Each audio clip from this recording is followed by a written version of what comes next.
అందరికీ నమస్కారం అండి. జై గురుదేవ్ దత్తాత్రేయ నమః. విష్ణు సహస్రనామాల్లో 101వ నామమైన ఓం అచ్యుతాయ నమః అనే మంత్రానికి అర్థాన్ని విందాం. భక్తులను విడిచి ఉండనివాడు, అలాగే తన స్వరూప సామర్థ్యముల నుండి ఎన్నడూ విడవనివాడైన ఆ దేవేశునకు నా నమస్కారము అనే మంత్రం యొక్క అర్థమన్నమాట. భగవంతుడు భక్తులైన తన వారిని విడిచి దూరంగా ఉండడని భావం అన్నమాట.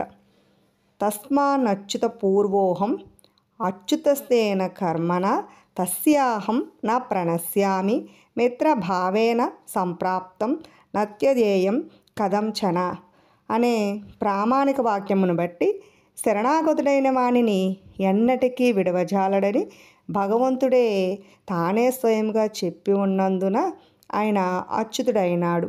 అంటే తనను ఆశ్రయించిన భక్తులను ఎన్నటికీ విడవడని, అలాగే భగవంతుణ్ణి మనసారా కొలిచిన వారికి ఎన్నడూ తాను అండగా ఉండి వారి వారి బాధలను కష్టాలను తొలగించి వారికి ఆనందాన్ని ప్రసాదిస్తాడు. కాబట్టే ఆయన అచ్యుతుడైనాడని ఈ మంత్రం యొక్క అర్థం అన్నమాట.